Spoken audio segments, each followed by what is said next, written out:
Bonjour à tous, je suis Stéphanie Terme, ingénieure application et support technique chez Wyatt Technologies France. Aujourd'hui, nous allons discuter du rôle de la diffusion de la lumière dans le développement des biothérapeutiques. La base de ces analyses repose sur le couplage d'une chromatographie d'exclusion stérique avec la diffusion de la lumière multiangulaire. Ce couplage, SEC-MALS, permet de déterminer la masse molaire absolue de votre biomolécule, mais aussi sa taille, sa conformation et sa polydispersité. Et vous pourrez aller encore plus loin dans votre caractérisation en utilisant un système complet de SEC-MALS comprenant en plus 2 détecteurs de concentration et de la diffusion dynamique de la lumière. Cette configuration permet d'obtenir des informations sur les modifications de votre protéine, comme par exemple sa conformation moléculaire, et bien d'autres propriétés importantes. Mais la caractérisation absolue obtenue par la diffusion de la lumière va bien au-delà de la chromatographie. Dans ce webinaire, nous allons également voir comment étendre les capacités de votre diffusion de la lumière en faisant par exemple des screens de formulation ou des analyses de diffusion statique et dynamique de la lumière en mode batch. Pour ceux qui ne connaissent pas bien notre société, Wyatt Technologies innove et développe des appareils de diffusion de la lumière depuis plus de 30 ans. Nous sommes fiers de la satisfaction de nos clients. Satisfaction aussi bien au niveau de nos appareils que de nos formations et de nos services et supports clients. Et nos clients, à leur tour, nous ravissent de leurs publications scientifiques qui se comptent maintenant en dizaines de milliers. Pour en savoir plus, vous pouvez vous rendre sur notre site internet ou sur l'un de nos groupes de discussion. Comme vous le savez, la caractérisation est le fondement du process de développement d'un médicament. Des améliorations se font à chaque étape du développement du produit. Une caractérisation approfondie est donc nécessaire pour comprendre comment chaque modification va affecter le produit final. Et c'est vraiment à ce niveau que la diffusion de la lumière prend tout son sens. La diffusion de la lumière multi-angle est coupée avec des techniques de fractionnement, comme la chromatographie d'exclusion stérique et le fractionnement flux-force, en anglais Field Flow Fractionation. Les couplages SEC-MALS et FFF-MALS sont utilisés pour mesurer la masse molaire absolue et quantifier les oligomères et agrégats. Ces techniques sont aussi utilisées pour caractériser des modifications, y compris les drug conjugates et les modifications post-translationnelles. Dans ce webinaire, nous allons explorer le côté versatile de la caractérisation d'échantillons séparés en amont par SEC ou FFF et caractérisés ensuite avec l'hélios ou le tréos et l'Optilab T-Rex. Les analyses en batch par diffusion de la lumière sont aussi très utiles pour prédéfinir les conditions de formulation. Une multitude de paramètres comme les interactions protéine-protéine, la température ou les excipients sont facilement analysables à haut débit avec le Dynapro Plate Reader. Dans ces études, la diffusion dynamique de la lumière est utilisée pour cribler les formulations. Enfin, le MALS en batch peut également servir pour affiner des formulations. Le Calypso de Wyatt Technologies permet d'effectuer des gradients de composition automatiques et utilise les mêmes détecteurs que pour la SEC-MALS. Il peut fournir des informations très intéressantes sur la stabilité à long terme et sur la propension à l'agrégation. Cette technique peut aussi être utilisée pour faire des comparaisons de lots. Avant de voir comment ces techniques peuvent s'appliquer aux échantillons biothérapeutiques, voyons tout d'abord les principes de base de la diffusion de la lumière. En premier lieu, l'intensité de lumière diffusée par une macromolécule en solution est proportionnelle à la masse molaire et à la concentration de cette macromolécule. Grâce à la diffusion de la lumière, nous mesurons la masse molaire absolue en solution. Plus précisément, le MALS mesure la masse molaire moyenne en poids. La mesure est effectuée sans référence à aucun standard de masse molaire. Aucune connaissance préalable ou hypothèse sur la conformation de l'échantillon n'est donc nécessaire. Tous les paramètres proviennent directement du premier principe. Pourquoi est-ce que ce point est important dans le contexte de développement des biomolécules? C'est ce que nous allons voir maintenant. Une des techniques de caractérisation les plus répandues est la chromatographie d'exclusion stérique. En SEC traditionnel, vous comparez le temps d'élution de votre échantillon à ceux d'un panel de standard. Le temps d'élution de votre échantillon détermine alors sa taille et indirectement sa masse molaire. En sec classique, nous devons supposer que notre échantillon a la même conformation, la même densité et les mêmes propriétés que les standards. De surcroît, nous devons aussi faire l'hypothèse que notre molécule d'intérêt n'interagit pas avec la phase stationnaire de la colonne. Sur ce chromatogramme, nous voyons que ces hypothèses ne sont pas toujours valides. Par exemple, sur cette colonne, l'hémoglobine est lue environ 6 minutes plus tard que la BSA. Si nous nous basons seulement sur le temps de rétention, nous pourrions de manière erronée penser que l'hémoglobine a une masse molaire bien plus petite que celle de la BSA. Or, la diffusion de la lumière vient confirmer que les deux molécules ont à peu près la même masse molaire. La masse molaire de la BSA est de 66 kDa et l'hémoglobine qui est polydisperse a quant à elle des masses molaires entre 52 et 62 kDa. Le deuxième principe de la diffusion de la lumière est lié à la variation angulaire de l'intensité de lumière diffusée. Les petites molécules de rayons de gyration inférieurs à 10 nanomètres diffusent la lumière de la même manière dans toutes les directions. La lumière est diffusée de manière isotropique.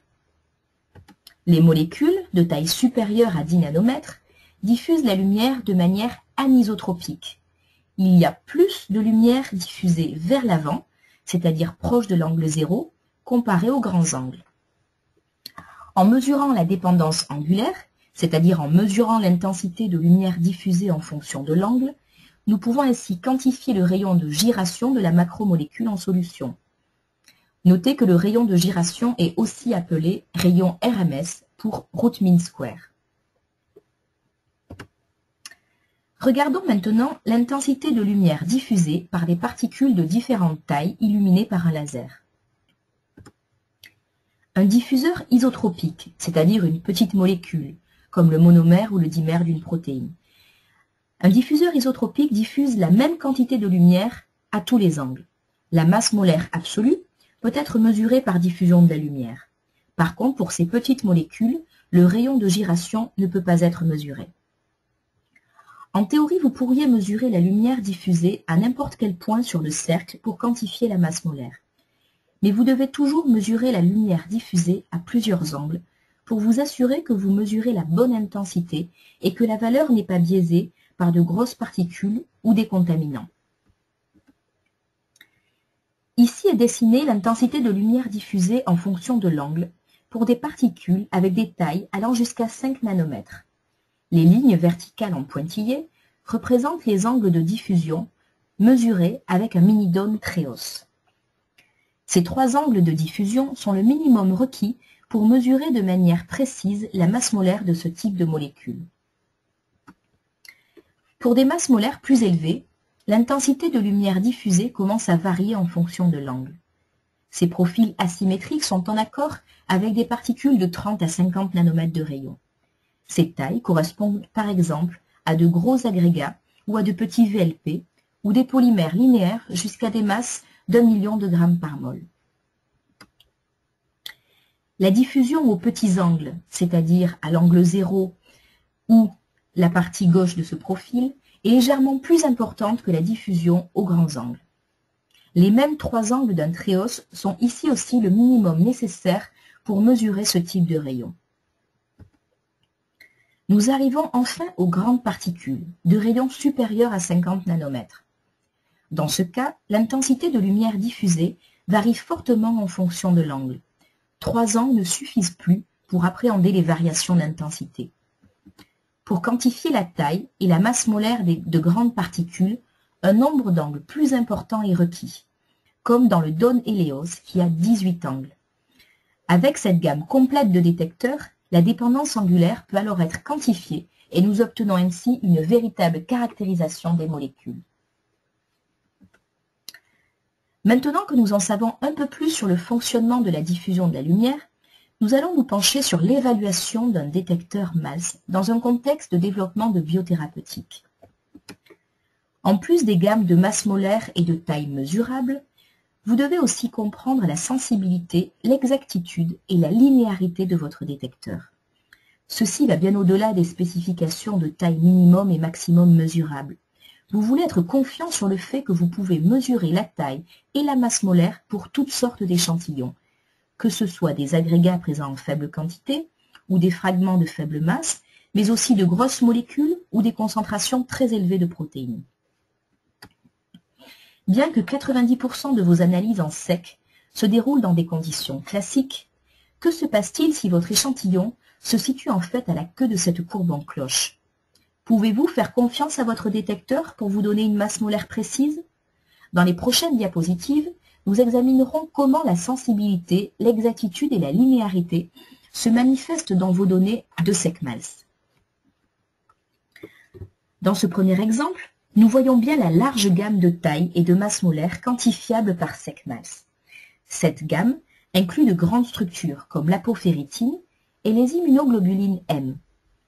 Le monomère de l'apoféritine, en rouge sur le graphique, a une masse molaire d'environ 450 kDa. Les dimères et trimères, élus tous deux dans des pics séparés, et des agrégats de plus haut degré sont également séparés sur la colonne.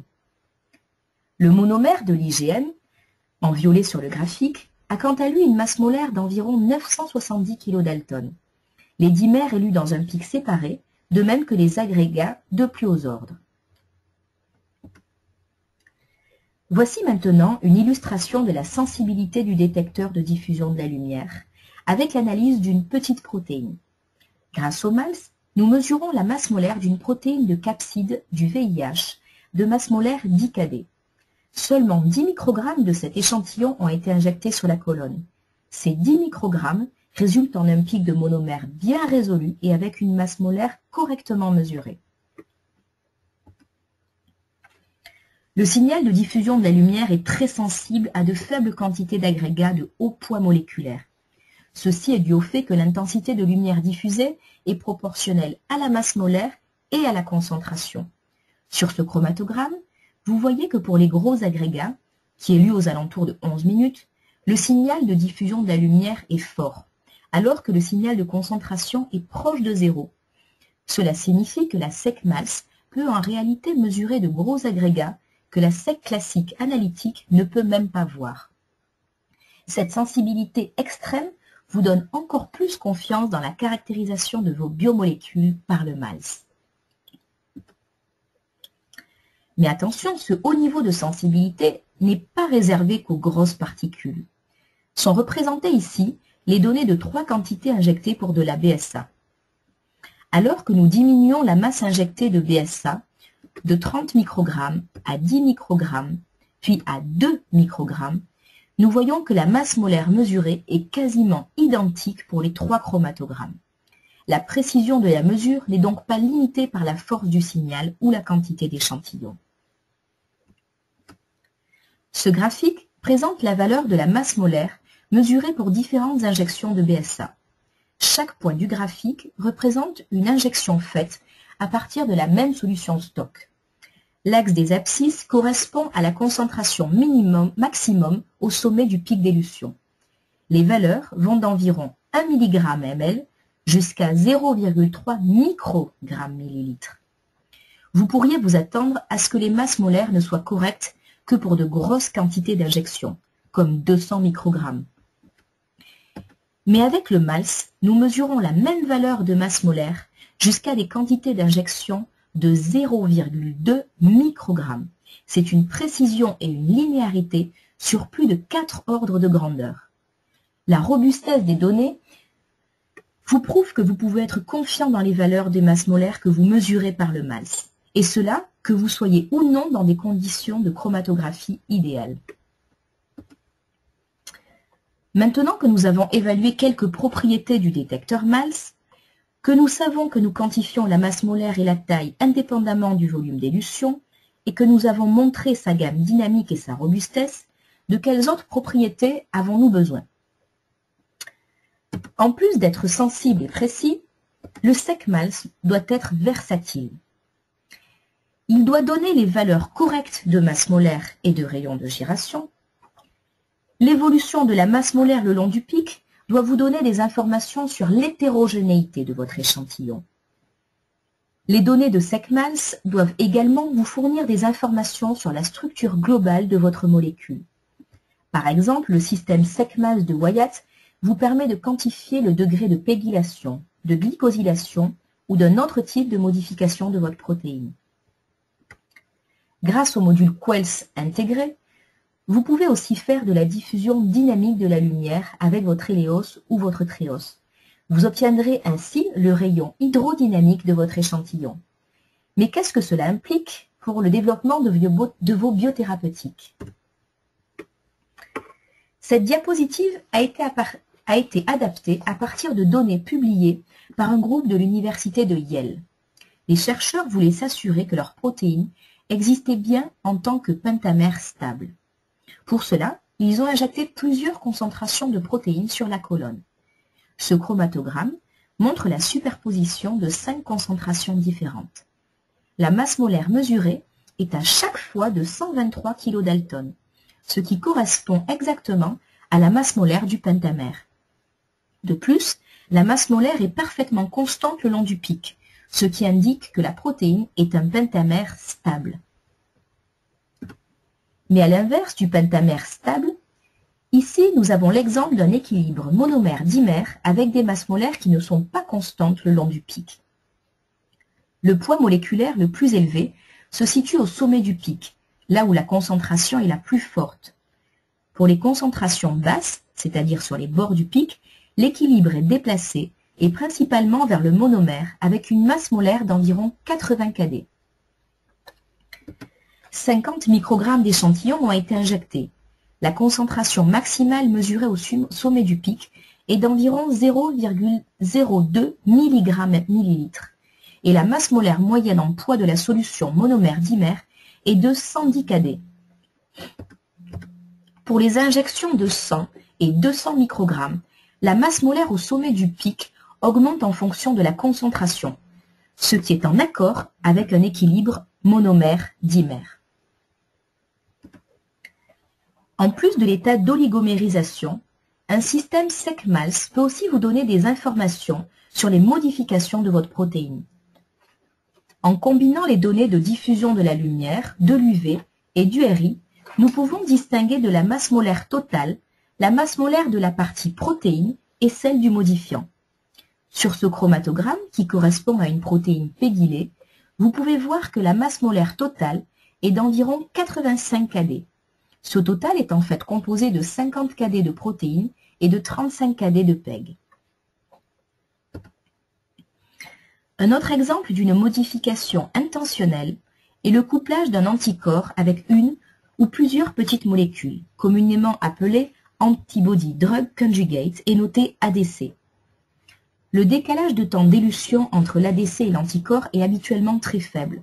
Ceci veut dire que la SEC traditionnelle n'est généralement pas utilisée pour caractériser les ADC. Cependant, en utilisant le MALS et l'analyse avec le module Protein Conjugate, nous pouvons quantifier la différence de masse molaire entre ces deux échantillons d'ADC.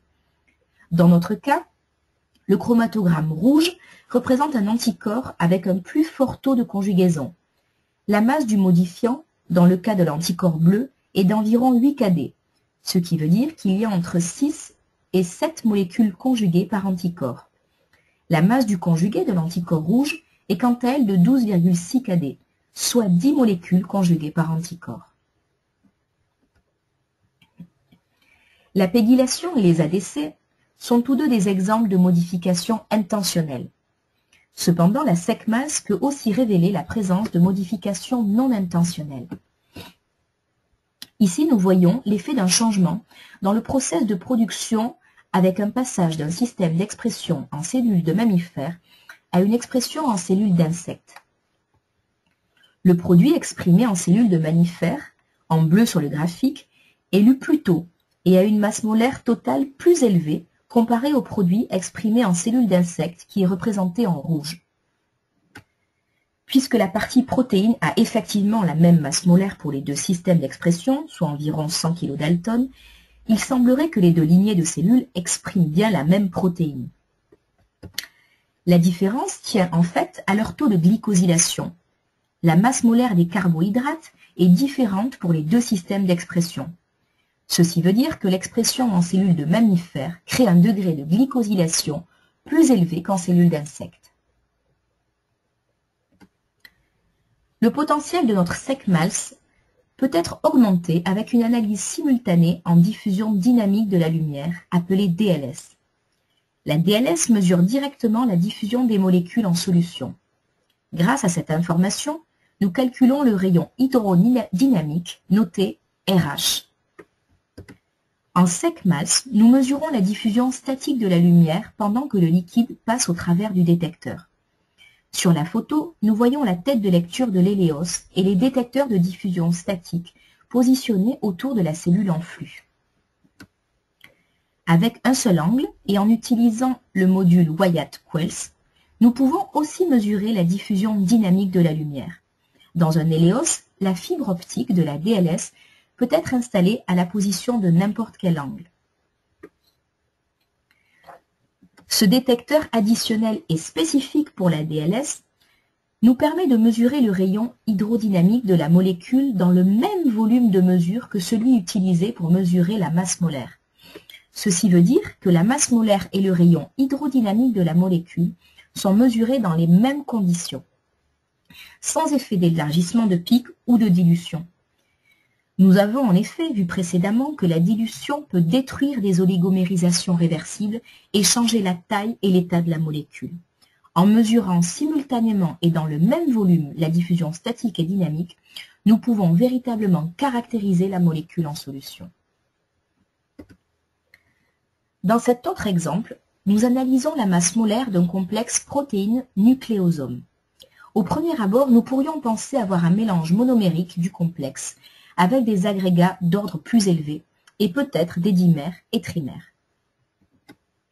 Cependant, grâce à la diffusion de la lumière, nous mesurons des masses molaires identiques pour les trois pics. Il est possible que la colonne sépare des structures différentes dans l'échantillon. Y a-t-il une réelle différence de conformation ou bien des interactions avec la colonne? La DLS nous montre qu'en fait, il y a une réelle différence de rayon hydrodynamique pour chaque pic. Le pic principal a la structure la plus compacte, avec un RH de 8,6 nanomètres.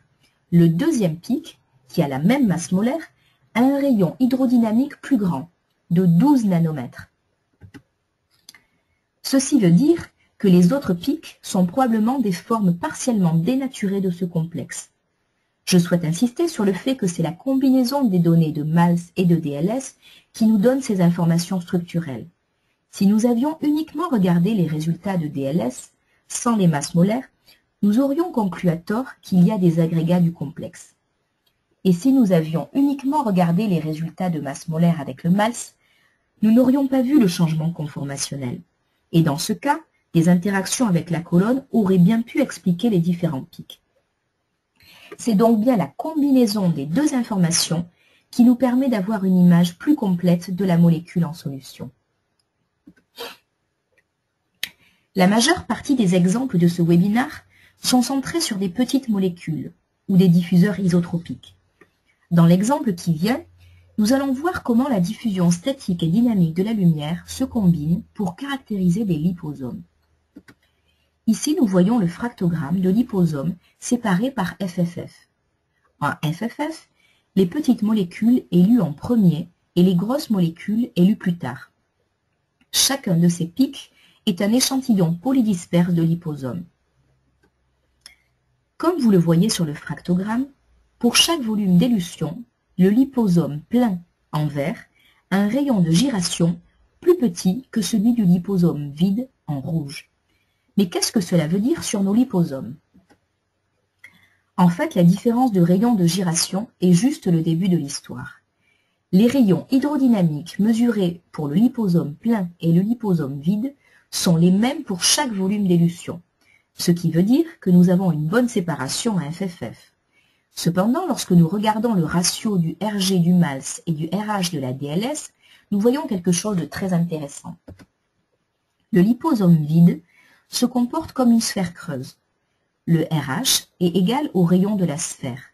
La majorité de la masse est concentrée sur le bord extérieur. Le Rg est la moyenne en poids du rayon. Il est donc aussi égal au rayon de la sphère. Comme vous le voyez, le ratio Rg sur RH est tout le temps égal à 1 pour le liposome vide. Ceci veut en fait dire que le Rg est tout le temps égal au RH. Pour le liposome plein, la masse est concentrée près du centre de la particule. Le RH est le même que si la sphère était creuse, mais le Rg est plus petit. La structure de ce liposome est similaire à celle d'une sphère pleine avec une densité uniforme. Pour chaque volume d'élution, le Rg est de 77% la valeur du RH. Prenons un instant pour récapituler ce que la SEC-MALS peut faire pour vous et comment évaluer vos besoins pour un système de SEC-MALS. En fonction de la gamme de taille que vous avez besoin de mesurer, vous allez choisir entre un détecteur 3 angles, le TRIOS, et un détecteur 18 angles, l'HELIOS. Avec 3 angles, vous pourrez mesurer des masses molaires jusqu'à environ 1 million de grammes par mol pour des polymères et jusqu'à quelques millions pour des protéines. Le rayon maximum que vous pourrez mesurer avec un TRIOS est pour des géométries inconnues d'environ 50 nanomètres et peut aller jusqu'à 150 nanomètres pour une sphère. Avec les 18 angles de l'HELIOS, vous pouvez mesurer des tailles jusqu'à 500 nanomètres et des masses molaires jusqu'à environ 1 milliard de grammes par mol. Le TRIOS et l'HELIOS sont les deux appareils de diffusion de la lumière les plus sensibles qui existent. Tous deux fournissent des données précises et robustes pour mesurer de faibles quantités d'agrégats, des faibles masses molaires ou d'infimes quantités d'échantillons. Tous deux vous offrent de la valeur ajoutée et de nombreuses options pour vous aider à caractériser vos macromolécules. Ceci inclut une multitude de facteurs, comme par exemple la polydispersité, l'hétérogénéité et l'analyse de protéines conjuguées. Enfin, les deux appareils sont le fruit d'une conception très aboutie, comme par exemple la présence d'un ordinateur embarqué dans chaque appareil et avec en plus un écran tactile qui permet d'accéder instantanément à l'état de votre système. Quelle est donc la prochaine étape? Jusqu'à maintenant, nous avons regardé comment tirer le meilleur parti de votre détecteur MALS pour de la caractérisation en ligne, c'est-à-dire en le couplant avec une technique séparative comme la SEC ou la FFF. Que se passe-t-il lorsque vous avez fini cette caractérisation? Durant les dernières minutes de ce webinaire, je voudrais vous présenter d'autres propriétés qui peuvent être mesurées en mode batch avec votre diffusion de la lumière. Dans ce cas, il n'y a pas de séparation de l'échantillon et nous ne regardons plus les valeurs moyennes. Les mesures en batch nous fournissent des informations sur les interactions moléculaires. Celles-ci peuvent avoir un effet sur la stabilité, la viscosité et bien d'autres propriétés.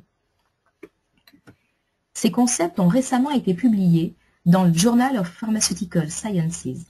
Les auteurs démontrent comment la diffusion statique et dynamique en mode batch peuvent être utilisées pour caractériser les formulations de thérapeutiques.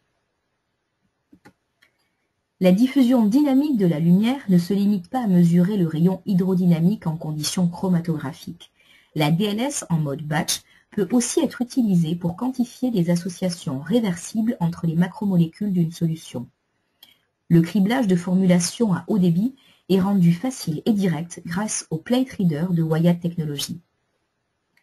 Préparez simplement plusieurs concentrations de protéines que vous aurez au préalable préparées dans des tampons différents et mesurez ensuite le RH pour chaque condition.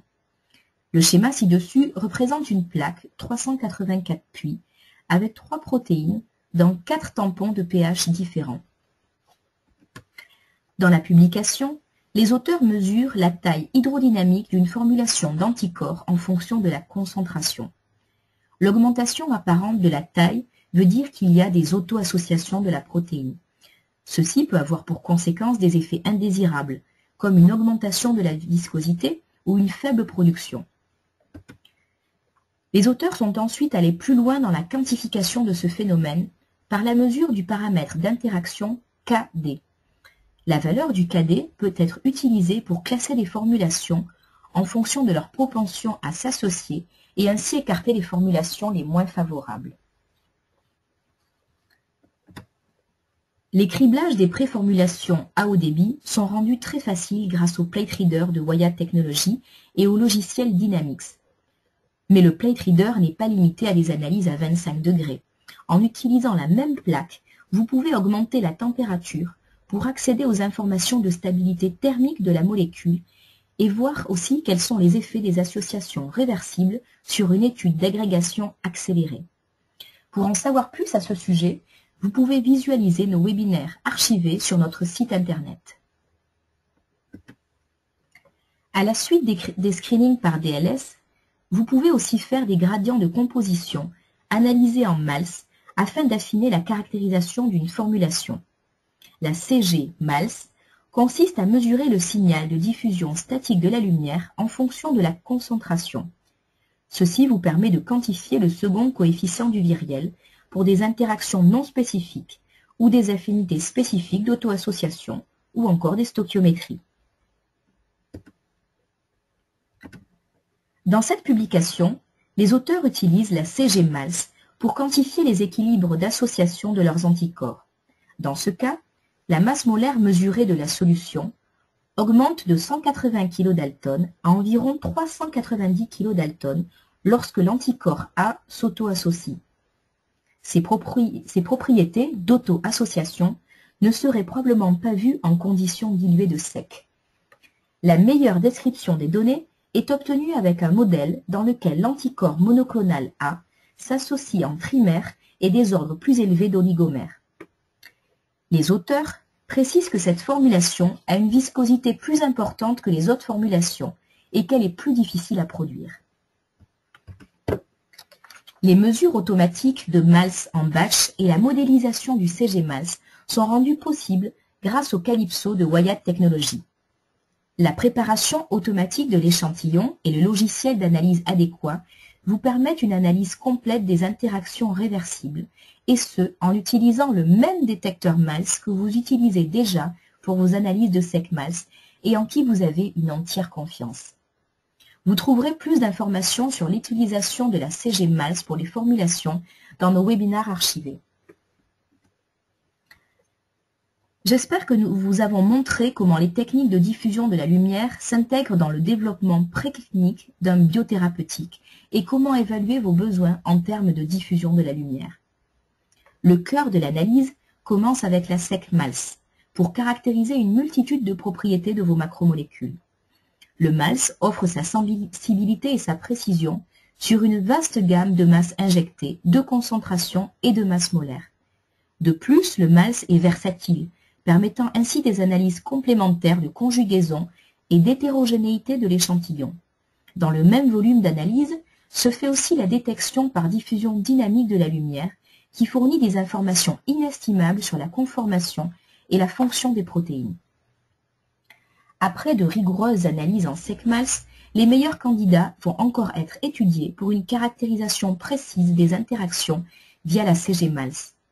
Les criblages préliminaires de formulation peuvent être faits en parallèle et à haut débit avec le plate reader. Enfin, la comparaison lot à lot et l'utilisation de méthodes orthogonales entre la SEC et le MALS en batch assurent un produit identique et non altéré pour passer ensuite aux essais cliniques et au-delà. À n'importe quel moment, des optimisations ou d'autres modifications peuvent avoir lieu et le cycle repart alors à la SEC-MALS ou à une autre étape intermédiaire. Pour s'assurer que vous allez pleinement profiter de votre système SEC-MALS, nous devons aussi évaluer notre société de diffusion de la lumière. Wyatt Technology s'efforce à fournir le meilleur niveau de service et de support client, mais aussi de formation. Nous commençons la formation sur site lors de l'installation, puis vient ensuite notre formation en immersion totale, la LSU, qui inclut une formation à la théorie de la diffusion de la lumière, des formations intensives sur les appareils et les logiciels et des travaux pratiques. Notre équipe d'ingénieurs applications et support technique se fait fort de vous satisfaire à tout moment. Support téléphonique, email, sans oublier la multitude d'informations qui se trouvent sur notre site internet. Des webinaires, des notes d'application, des références bibliographiques, etc. Voilà, je vous remercie pour votre attention et n'hésitez pas à nous contacter si vous avez des questions ou si vous souhaitez de plus amples informations. Merci à tous et à très bientôt.